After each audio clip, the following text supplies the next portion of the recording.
Many thousands of years ago, there was a technologically advanced civilization that lived here on Earth, the XEVIOUS. Their powerful computers made a terrible prediction. An ice age was about to descend that would be so extreme that human life could not survive. And so the entire population left the Earth in their spacecraft to seek a new home in deep space.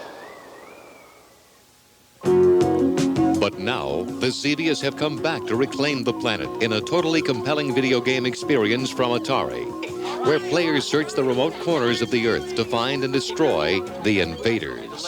Okay, now get those. How do I get them? Players control a Solvalu spaceship using an 8-position joystick to move the ship over an ever-changing terrain.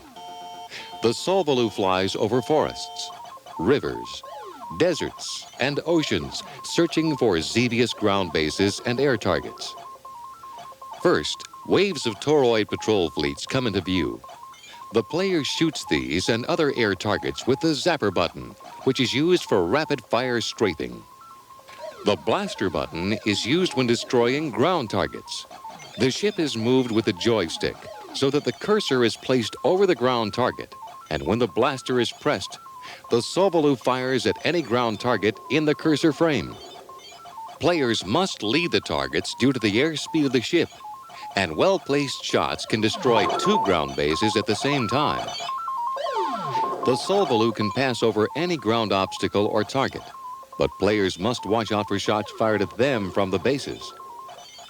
XEVIOUS air targets will cost the players a Solvalu life if a collision occurs.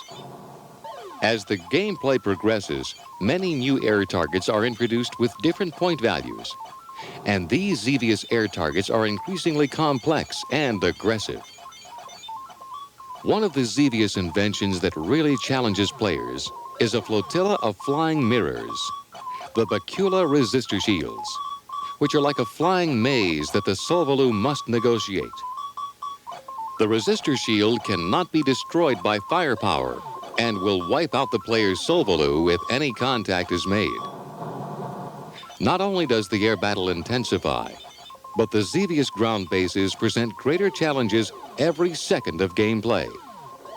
There are defense sites, dome networks, and mega sites, which fire at the player from their fixed positions, and the XEVIOUS have tanks and rovers, which move over the terrain to defend their captured lands. XEVIOUS challenges the player in a way no other video game has done before.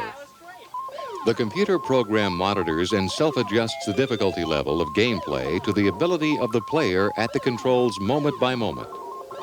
No wave is ever the same because XEVIOUS provides a unique competition between the player and the smart computer that responds to individual player input.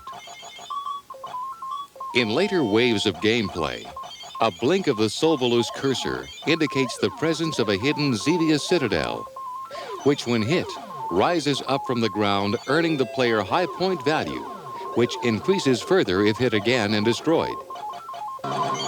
Suddenly, the XEVIOUS unveil their most powerful and destructive weapon, the mothership Andor Genesis, which dominates the color raster display screen.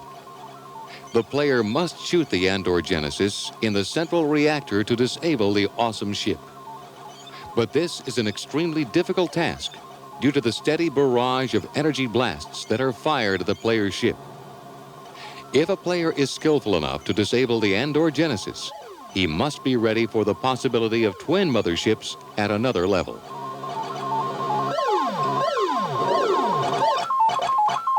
Although XEVIOUS is like no other video game because of the self-percentaging factor of its player interactive computer, Atari knows that it's always important for operators to be able to adjust the game settings to fit the needs of a specific location.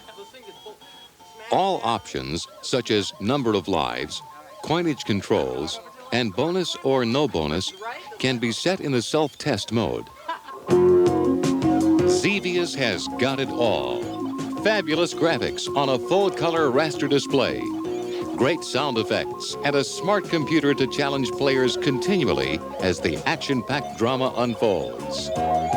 XEVIOUS, the state-of-the-art choice for top profits in video games. And it's from Atari, where the vision continues.